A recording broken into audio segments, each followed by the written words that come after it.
ท่านผู้ชมโครงการสตาร์ทอัพนี้แม้นเป็นโครงการหนึ่งของศูนย์กลางสาวหนุ่ม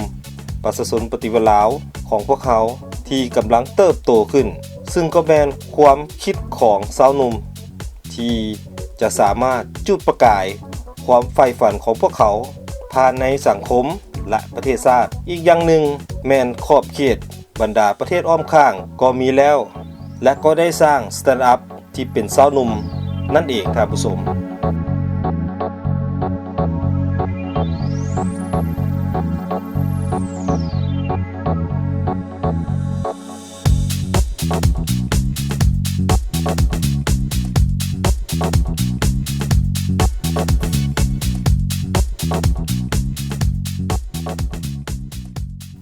เจ้าท่านผู้ชมที่หักแพงสำหรับอาทิตย์นี้ทีมงานตากล้องน้อยสาวหนุ่มของพวกเขาก็ยังจะนำสืบต่อกับภาพบรรยากาศของบรรดาสาวหนุ่มหญิงชายที่ได้มาเข้าร่วมกับกิจกรรมสตาร์ทอัพ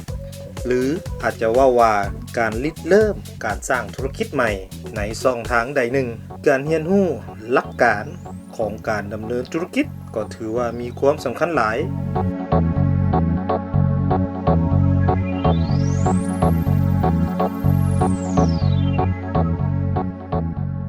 ตัวอย่างว่า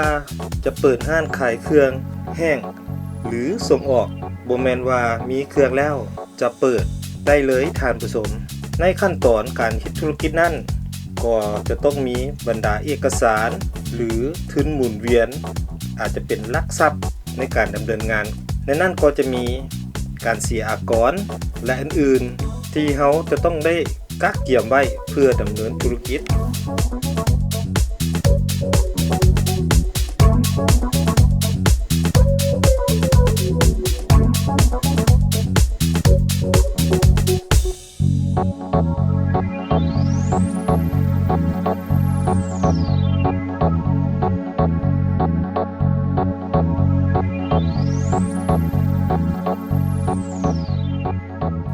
บอกได้เลยท่านผู้ชมในการเปิดสตาร์ทอัพหรือการบ่มเพาะนั้นคาดบ่ได้ในแต่ละครั้งในการเข้ามาบรรยายหรืออธิบายในการจะเริ่มการเฮ็ดดำเนินธุรกิจนั้นท่านปาร์คนำสุ่งที่ปรึกษาการบ่มเพาะสตาร์ทอัพจาก KPC เกาหลีก็แม่นหนึ่งท่านที่ได้ทุ่มเทสติปัญญาและประสบการณ์เพื่อมาให้คำอธิบายต่อบรรดาสาวหนุ่มหญิงชายในโครงการดังกล่าว Thank you for having an interview. And my name is Park,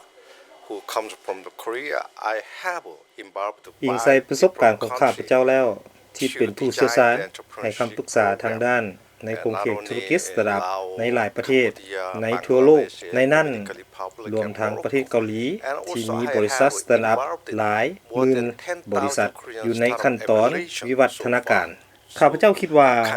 รัฐบาลก็มีความสำคัญหลายในการที่จะเป็นการสุกจู้การส่งเสริมทางด้านธุรกิจหรือการริเริ่มสตาร์ทอัพในลาวสิ่งสำคัญที่สุดแม่นสร้างระเบียบการของรัฐบาล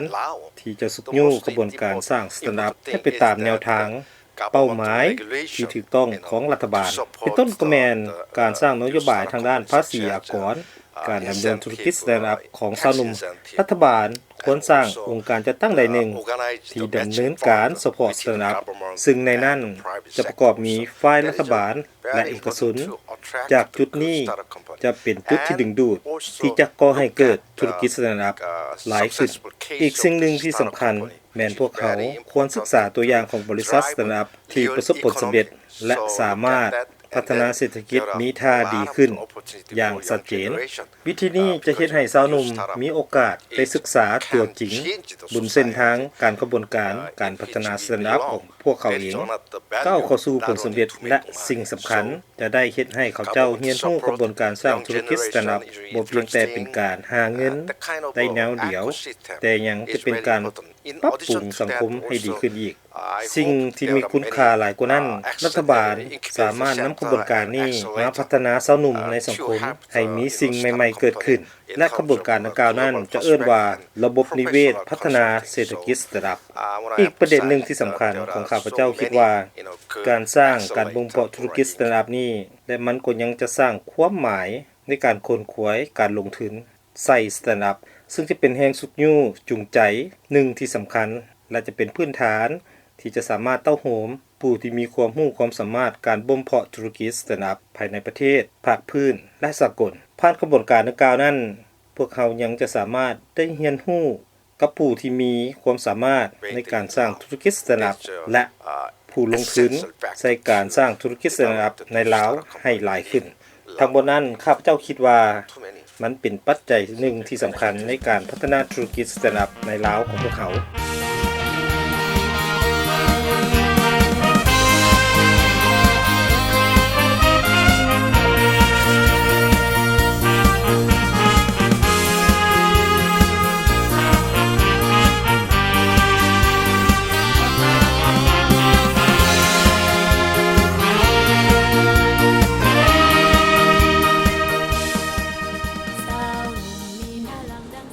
ตัวคำว่า regulation ตัวอย่างแบบนี้นะ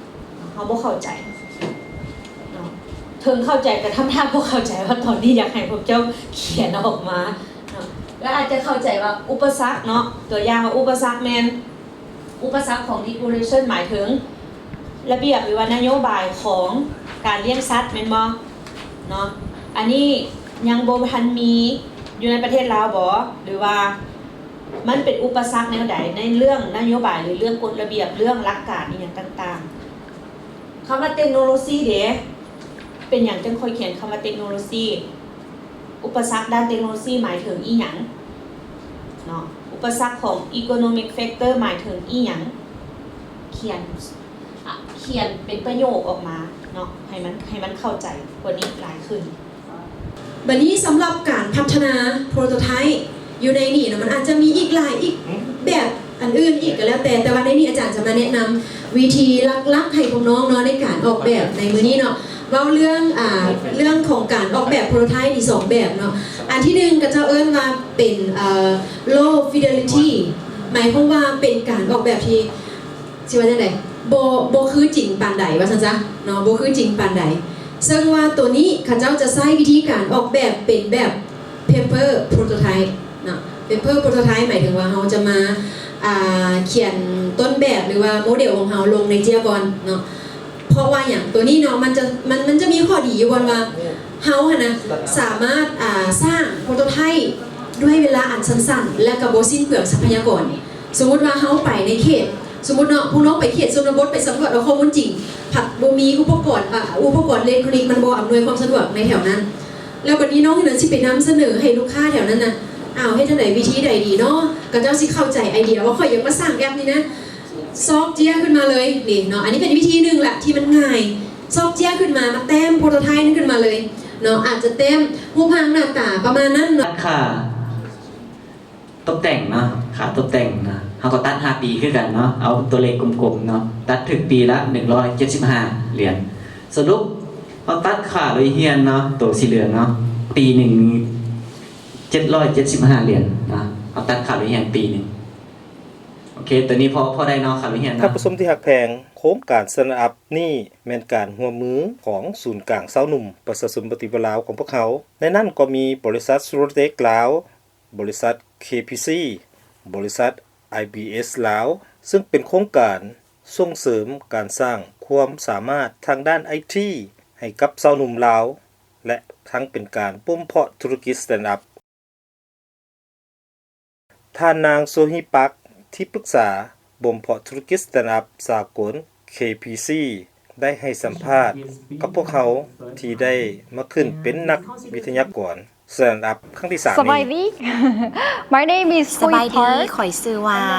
นางโซฮีปักที่ปรึกษาการบ่มเพาะธุรกิจสตาร์ทอัพสากลจากเกาหลีหรือ KPC มื้อนี้ข้าพเจ้ารู้สึกมีความภาคภูมิใจที่ได้เป็นครูฝึกหัวข้อ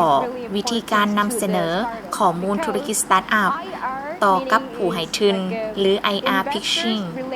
ว่าข้อนี้มีความสำคัญหลาย เพราะแม่นวิธีการที่ทีมบ่มเพาะสตาร์ทอัพที่จะได้เรียนรู้วิธีการสร้างสายสัมพันธ์แนวใดกับผู้ให้ทุนซึ่งแม่นวิธีการที่บริษัทจะนำเอาข้อมูลทั้งหมดของบริษัทให้กับผู้ให้ทุนรับรู้และเข้าใจ ดังนั้นพวกเขารู้แล้วในสังคมมีการญาติแยงกันทางด้านการตลาดบริษัทสตาร์ทอัพจะได้ผ่านหลายสิ่งหลายอย่างเพื่อเอาตัวรอดดังนั้นทีมสตาร์ทอัพต้องรู้วิธีสร้างสายพัวพันกับผู้ให้ทุนเพื่อให้ผู้ลงทุนเห็นดีและภูมิใจในการลงทุนหรือเอิ้นว่า IR Pitching ผ่านการฝึกอบรมข้าพเจ้าได้พบว่ามีหลายประเด็นที่สตาร์ทอัพยกขึ้นมาแลกเปลี่ยนและแต่ละทีมก็มีปัญหาและสิ่งท้าทายที่แตกต่างกันดังนั้นข้าพเจ้าจึงได้ใช้เวลาส่วนหลายเพื่อแลกเปลี่ยนสนทนา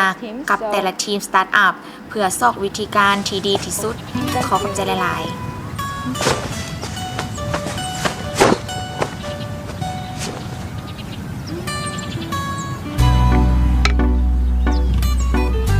ท่านผู้ชมเอาไว้สำนึกกันก่อนแล้วกันแล้วกลับมาพบกันใหม่กับ EP ที่ 3 กับ Stand Up ครั้งที่ 3